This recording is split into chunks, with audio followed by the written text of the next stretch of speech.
Newson, who's a GP and a menopause specialist, and in the last few years has founded the Newson Health Research and Education charity, which is a non-for-profit, and also the Menopause charity, and the creator of the Balance website. A lot of areas all aiming to further research into menopause, and delighted to welcome her to the stage now. Thank you very much. So thank you for inviting me today. It's a great honour to be here. So 10 minutes, I'm going to have to talk very, very quickly because it's really important. Just for my declarations, I have no financial interest in any pharmaceutical companies or any of the brands, actually. Most days I get asked to be a face or a name behind a new menopause shampoo or face cream or supplements, but I do nothing. I'm very busy living, breathing, thinking about the menopause and perimenopause all the time. I have one small declaration, though. In fact, it is that I take HRT. And without hormones, I would be one of these people that is over the age of 50 not working, actually, because my brain had gone, my memory had gone, my ability to exercise and do yoga had gone because my joints are very stiff. And I was a miserable woman to live with, as my husband would tell you if he was here today. Even his breathing was really annoying me. So my life would be very, very different, actually. But, you know, I'm a menopause specialist. I'm a doctor. I'm white middle class. I still couldn't get my HRT from my NHS GP because they said, no, there's too much risk of breast cancer. Why? There's no risk with the body identical hormones. So I had to just go privately. But actually, we know there's a real social economic problem when it comes to available access of HRT. So I'm going to focus our minds, actually. I'm a clinician. So I want to just talk about a lady who didn't look like this, who wasn't called Jennifer, but she was 42 years old. So she came to see the doctor one day. She went to her GP for some help. Low mood, we know depression is increasing, mental health is huge. She had crippling anxiety. She also had muscle and joint pains and palpitations, waking her up often at 2, 3 in the morning. Her stamina was rubbish. She just felt she had no energy for anything. Long history of migraines, but they were getting a lot worse. And she had recurrent urinary tract infections. This is important because that means recurrent antibiotic prescribing. Her lifestyle had changed as well, and a lot of GPs don't ask about lifestyle. I do for every single person because sometimes just asking the question can make people think. But she stopped exercising, understandably because of the symptoms. She'd also put on a lot of weight. And she was drinking quite a lot, often just to try and help her sleep, to numb her symptoms. So she also had quite a lot going on in her past history. So she was young, but in 2017 she had the formal diagnosis of clinical depression. She'd been under mental health team, psychiatrists, given lots of heavy-duty antidepressants. She also was diagnosed with type 2 diabetes, probably related to her gain in weight. Her cholesterol was raised, and she was diagnosed with hypertension. She had a strong family history of cardiovascular disease, so this was a big concern to her. She also was diagnosed with osteoporosis, which is actually very common, a silent killer. People don't talk about it, but she had a strong family history of osteoporosis as well. So she also had osteoarthritis of her knees and her hips, again, really affecting her ability to exercise. And she was worried about dementia because she kept forgetting things. And understandably, actually, she stopped working as an accountant. She had a really good job. She was the major breadwinner for her family. But her memory, she couldn't even remember her login or her password, let alone to do formal accounts. So when I saw her in the clinic, I said, you know, up until 2017, you seem quite fit and well. What happened? She said, oh, well, I had an operation. Oh, sorry about that. She said, I had both my ovaries removed the year before in 2016 because I have a strong family history of breast cancer. And so I've got a BRCA gene, so I had my ovaries removed. So what's the diagnosis? Well, you all know because I'm talking about the menopause, right? She didn't know, so she went. And I've spent a lot of time the last decade writing a huge amount of evidence-based information. We've got a website, but we've also got the Balance app, and I do a weekly podcast. And I'm just on a mission to try and help education to anyone who will listen. So she downloaded the app, and she downloaded a personalised health report, which you can get from the app, and actually then made the diagnosis herself. So she was menopausal, but she was more clever than that. She actually had surgical menopause, aged 36. So she had tried to get some HRT in the past because she thought it would be useful, but her doctor said it was too dangerous because she had family history of breast cancer. So what is the definition of menopause? And if we think about it, I mean, I haven't got time to ask you all what you think, but actually it's always been defined as a year since our last period, or the end of a woman's reproductive age. I do not care age 52 whether I can have children or not. I actually just want my health to be good. So when our ovaries stop producing eggs, it's a sort of gynecological specialty, really. People then talk about a transition as if we're going to go through it and come out the other side.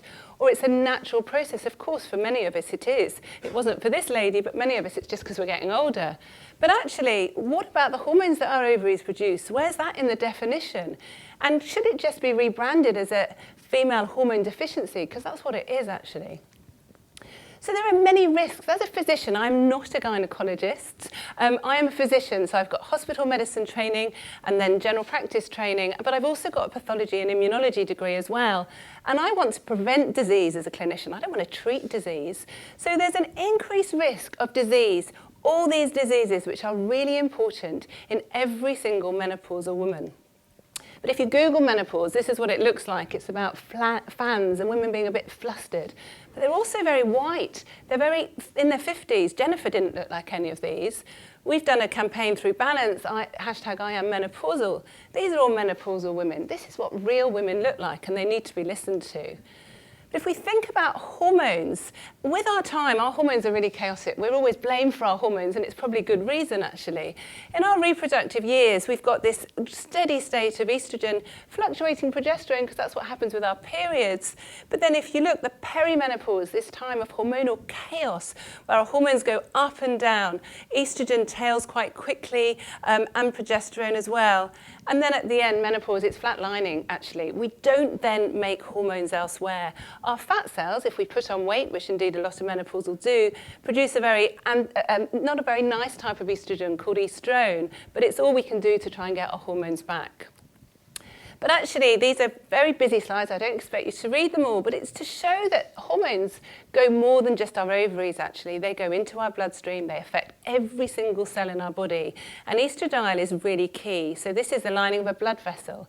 It's very anti-inflammatory. Some of you might have heard of nitric oxide. It increases the production of that. It reduces inflammation, so reduces risk of atherosclerosis and coronary heart disease. And this is important because cardiovascular disease is the #1 killer worldwide. We know women are understudied, under-recognised, underdiagnosed, undertreated, but actually no one's thinking about the underlying cause as well, actually. Really important that we think about the role of hormones in our cardiovascular system. And we know the longer without hormones, the more the risk. So this is a study recently produced showing women who were more likely to have heart failure if they were younger when they were menopausal, and more likely to have atrial fibrillation. No surprise, the longer without hormones, the more the health risks. And then, again, a very busy slide, but it's showing you how important it is in our bones and muscles. So estrogen, this molecule in the middle here, affects all the cells, but the cells that build our bones, make them stronger. They also help our muscle mass, so help us be able to use our Zimmer frames, be able to push out of the bath a lot better. Really important. This is also very important because 1 in 2 women in the UK over the age of 50 who don't take hormone replacement have osteoporosis, 25% mortality in the first year after an osteoporotic hip fracture, which affects 1 in 3 menopausal women, costing the NHS about £3 billion a year. And it's often a time when they lose their autonomy and end up in a nursing home after an osteoporotic hip fracture. I'm very interested in the brain, so this is just not spots, this is areas where we've got an increase of estrogen and testosterone receptors in our brain. Estradiol and testosterone, because women produce testosterone too, actually it works as a neurotransmitter. It helps the chemical circuits. It also interacts with hormones such as serotonin, our happy hormone, dopamine, our reward centers in our brain respond to dopamine. All these hormones have a really, really important effect in our brains. We think about dementias, we've been told about dementia, we know dementia is far more common in women than men, yet nobody is doing research on dementia and hormones. I have no idea why not. I love the idea that you've got mitochondria there because estrogen affects the mitochondrial function as well. You know, we can't ignore dementia, it's really important. But this is where my geeky brain gets even more geeky, actually. Estradiol is an immune modulator, so it can change the way our immune cells work, the function, the number. It can even genetically reprogram them.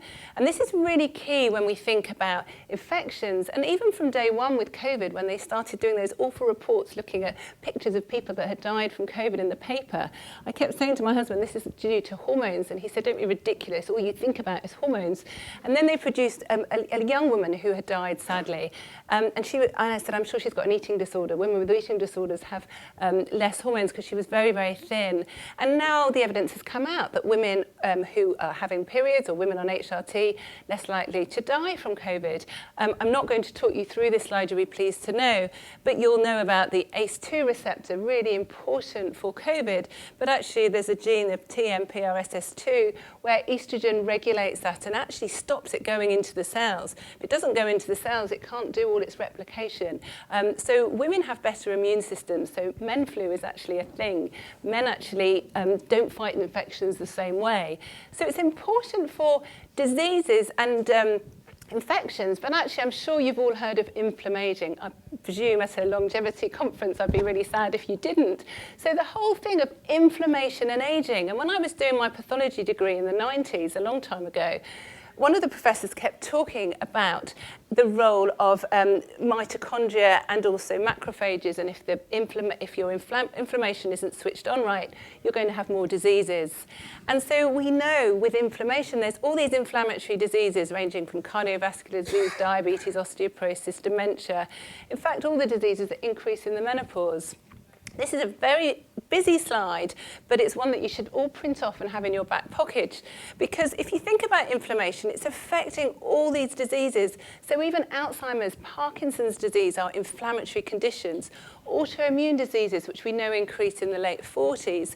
Cardiovascular diseases, metabolic diseases. You know, menopause is a cardiometabolic problem. And we've got estrogen receptors in our lungs as well.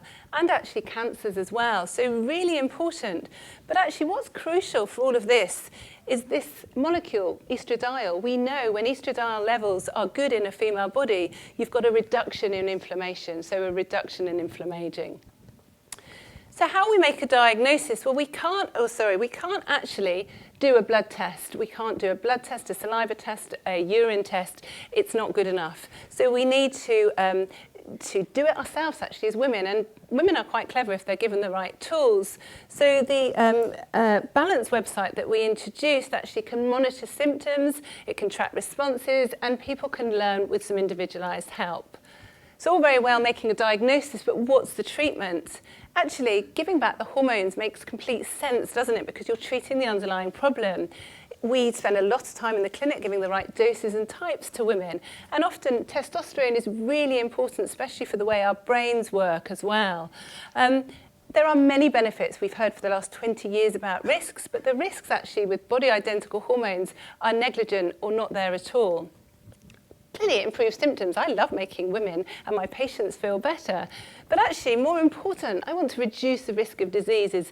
And we know we can reduce the risk of all these diseases we're worried about, including mortality. So women who take any type of HRT actually have a lower risk of dying from breast cancer, as well as any other type of cancer, as well as all-cause mortality as well. But for the majority of women, the benefits outweigh the risks. We know in the UK, we're apparently the world leaders for menopause care, but only around 14% of women take HRT. In some areas of deprivation, it's as low as 2%. In some countries, it's really hard to access HRT, which is a real problem. So just before I end, going back to Jennifer, she was given some HRT. And 6 months later, she was, unsurprisingly, this is what we hear all the time in the clinic, and we see about 4,000 women a month through our clinic who are all perimenopausal or menopausal. So we have a lot of clinical experience. She's feeling more like herself. She's losing weight. She's exercising. Her blood glucose, her HbA1c, her blood pressure is normal. And she's applied for a new job. She wants to get back to working. And really lovely quotes. Regained her energy, joined a gym, can go through the day without feeling like she's going to fall over with exhaustion. You've given me my life back. It's very humbling, the job that I do, but it's also incredibly frustrating because I am just scratching the surface for these women. And this is just a final slide showing some of the things we're doing with the Balance app, which is free. So thank you very much. Hey.